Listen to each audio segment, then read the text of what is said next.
Bem-vindos mais uma vez ao curso de Propriedades Físicas dos Alimentos. Hoje nós vamos falar um pouco sobre fluidos e escoamento.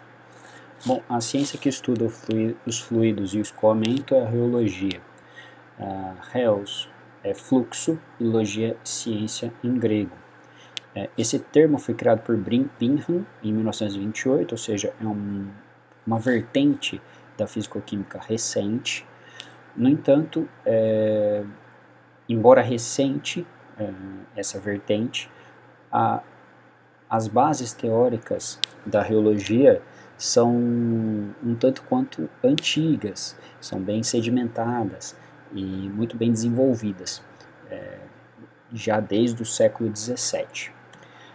As técnicas de reologia consistem em uma ferramenta essencial em ciência de alimentos, podendo ser aplicada para a compreensão da matéria-prima, ou seja, saber se ela pode ou não ser utilizada para um determinado fim, estudo da relação entre composição e propriedade reológica, ou seja, saber se a alteração da composição de um alimento vai influenciar na reologia daquele produto e, consequentemente, nas características finais do seu produto, determinar o valor industrial de uma matéria-prima ou propriedade industrial. Isso é muito utilizado, por exemplo, para o glúten, para as farinhas. Se vocês quiserem, podem entrar nesses dois sites, eu vou deixar o link aqui embaixo, para verificar os tipos de reômetros específicos para a determinação e a qualificação de farinhas, tá? Em relação ao glúten. E nós sabemos que nós temos as farinhas fortes e as farinhas fracas, com mais ou menos glúten, e essa diferenciação vai ser muito importante para a utilização da farinha. Tá? O estudo do processo de modificação das propriedades reológicas, ou seja, saber se um processo que a gente aplica ao alimento vai influenciar nas características reológicas finais desse produto. E por último, a avaliação industrial da textura de alimentos. Basicamente seria fazer uma correlação entre as características reológicas analisadas em equipamento com as características sensoriais do produto. Disse que um corpo é líquido quando, sob o efeito de uma tensão, mesmo que pequena, ocorre uma deformação indefinida, ou seja, o escoamento. Esse escoamento só vai parar ou só não vai existir caso haja uma força ou uma pressão hidrostática oposta. É mais ou menos a mesma ideia de você aplicar uma força sobre o material e ele entrar em movimento até que uma força o pare, uma força oposta o pare. Tá? Então, a reologia basicamente estuda a relação entre a tensão sobre o material e a deformação que essa tensão causa. Se a gente imaginar que esse cubo seja um cubo de um fluido qualquer, tá bom? E lembrar que esse cubo ele vai ter uma distribuição tridimensional, a gente pode ter uma força normal à sua face, ou seja, uma força que vai ser aplicada perpendicular a uma das faces desse material, e dessa forma vai causar uma deformação ou até mesmo o escoamento do fluido. E nós também vamos ter a possibilidade de aplicar uma força paralela a uma das faces desse fluido. Essa deformação, essa força paralela, ela é chamada de tensão de cisalhamento. E ela vai ter a capacidade de mover o fluido de uma forma um pouco diferente da força normal. A tensão de cisalhamento ela é a mais utilizada para a determinação dos parâmetros reológicos.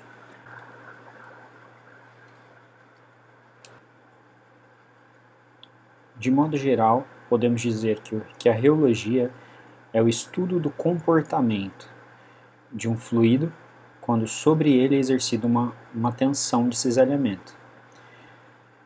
É claro que nem todos os fluidos vão responder da mesma forma à tensão de cisalhamento. No caso, fluidos que apresentam viscosidade constante com o aumento da tensão de cisalhamento são chamados de fluidos newtonianos. Essa frase pode ser descrita pela equação 1, onde a gente observa que a tensão de cisalhamento é igual a viscosidade vezes a taxa de deformação. A taxa de deformação nada mais é do que a velocidade com a qual o fluido se desloca, a gente pode pôr assim. E graficamente, então, um fluido newtoniano, ele poderia ser representado por um gráfico como o apresentado aqui, onde o aumento da tensão de cisalhamento causaria um aumento da taxa de deformação, de tal sorte que a viscosidade seria constante. Isso, infelizmente, não acontece para todos os fluidos. Quais são os fluidos newtonianos? Bom, a água é um fluido newtoniano, acredito que seja o fluido mais importante dentro de alimentos. A gente pode dizer que o leite desnatado, sucos diluídos com baixa concentração de grau Brix são fluidos newtonianos. Existem muito poucos fluidos que são newtonianos em alimentos, e os outros fluidos para os quais não acontece isso são os fluidos newtonianos, não newtonianos. Os fluidos não newtonianos são a maioria dentre os alimentos, e eles podem ser representados pela equação 2, onde nós temos que a tensão de cisalhamento ela vai ser igual à consistência vezes a taxa de deformação elevado ao índice de escoamento do fluido. Basicamente, nós podemos dizer que foi uma opção alterar a ideia de viscosidade presente nos fluidos newtonianos para consistência. E essa consistência dos fluidos não newtonianos, ela altera com o aumento da tensão de cisalhamento.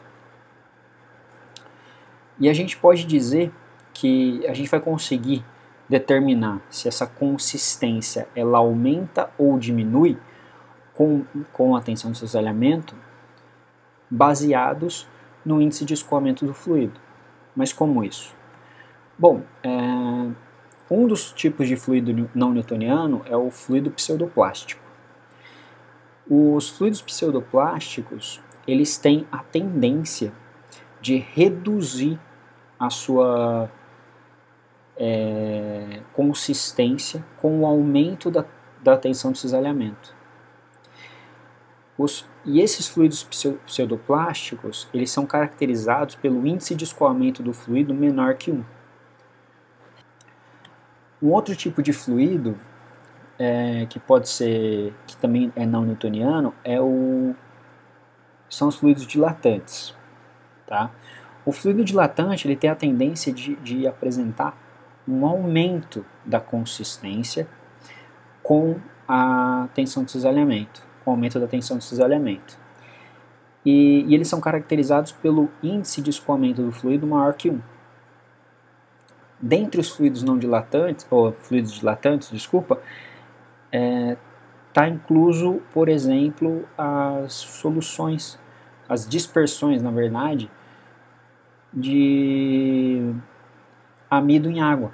Grandes concentrações de amido em água, por exemplo, 50% de amido, 50% de água, como a banheira do Gugu, lembra que existia?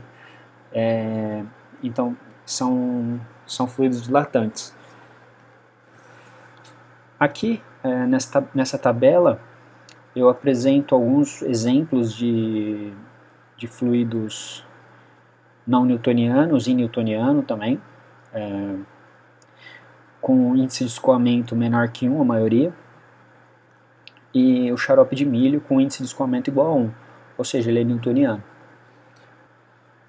Um outro tipo de fluido não newtoniano, que também pode ser visto, é o tipo de fluido que necessita de um de uma tensão de cisalhamento inicial ou mínima para que o escoamento ocorra.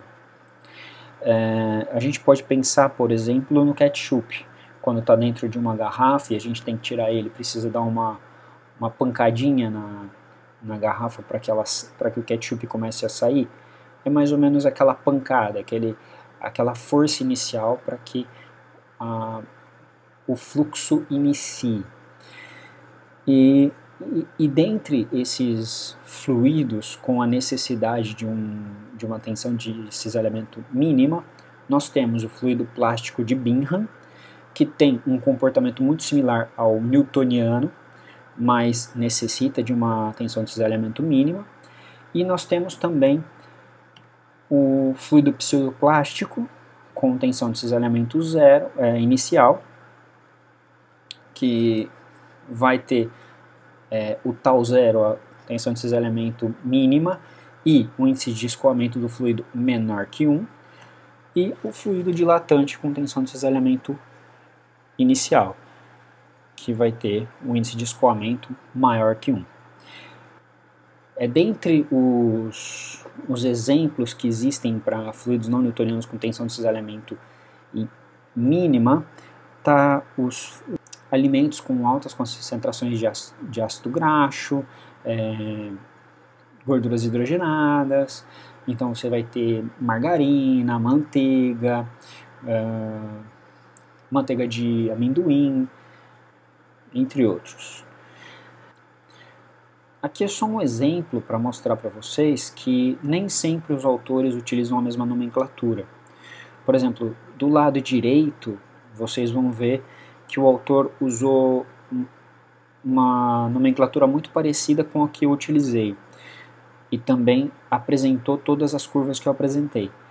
Do lado esquerdo, vocês podem perceber que o autor ele não apresenta a curva de fluido dilatante com tensão de cisalhamento zero, tensão de cisalhamento mínima, e ele ainda chama o fluido pseudoplástico com tensão de cisalhamento inicial ou mínima de Herschel-Buckley. Mas é só para exemplificar e para que vocês não fiquem assustados se virem curvas diferentes ou gráficos diferentes. O comportamento de fluidos newtonianos ou não newtonianos, normalmente ele é estudado em reômetros. Tá? E esses reômetros eles têm a capacidade de se acoplarem a diversos tipos de geometria. Hoje em dia, as 3 geometrias mais utilizadas na reologia para determinação da viscosidade, por exemplo, ou dos parâmetros de um fluido, como a consistência e o índice de escoamento, são essas 3 aqui, essas 3 geometrias. A de cilindro concêntrico, na figura 1, a de placa-placa, na figura 2, e a de cone-placa, na figura 3. O que eu queria dizer aqui é que, basicamente, nessas 3 geometrias, vai acontecer mais ou menos a mesma coisa. Um dos elementos ele vai ser tensionado, ele vai girar, tá? Com uma velocidade conhecida, uma tensão de cisalhamento, um torque, na verdade, conhecido. Então ele vai girar com uma velocidade angular conhecida, tal. E o equipamento vai ter a capacidade de identificar ou de sentir com os seus sensores as resistências do fluido a esse movimento, tá? Então, um dos elementos ele vai girar e o outro elemento ele vai ficar estático. Isso vai causar o cisalhamento. É lógico, o cisalhamento ele não vai ser igual nas 3 geometrias. Para vocês terem uma ideia, existem alguns tipos de cisalhamento que são aqui apresentados, são os cisalhamentos que a gente pode considerar os principais. A gente tem o cisalhamento que vai ocorrer ali nas geometrias. O B seria o cisalhamento concêntrico, que é o dos cilindros concêntricos. A D seria o cisalhamento de torção, que é o que acontece no placa-placa, e o E é o cisalhamento cone-placa, que é o que acontece numa geometria cone-placa. A escolha do tipo de geometria e do tipo de cisalhamento vai depender do tipo de fluido que você está estudando. Para a determinação dos parâmetros reológicos de um fluido em reômetro, como viscosidade, consistência e índice de escoamento do fluido, é necessário obedecer 4 premissas básicas. Tá? A primeira é que as análises devem ser feitas em regime laminar. Ou seja, o número de Reynolds de um determinado escoamento é estimado e valores acima do valor crítico de Reynolds para o viscosímetro são considerados turbulentos. No caso, para fluidos newtonianos, nós consideramos que o número de Reynolds abaixo de 2001 caracteriza um fluxo laminar, e número de Reynolds acima de 4000 é um fluxo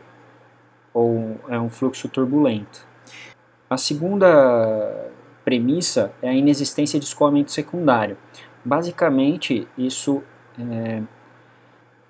reforça a necessidade de um escoamento laminar, porque em escoamentos turbulentos isso aconteceria. Então, quando nós fazemos a medição ou a determinação de parâmetros em reômetros, é necessário que a tensão de cisalhamento exercida gere movimento na mesma direção da tensão, e não em sentidos ou direções diferentes. A terceira premissa é a velocidade de escoamento na parede igual a zero.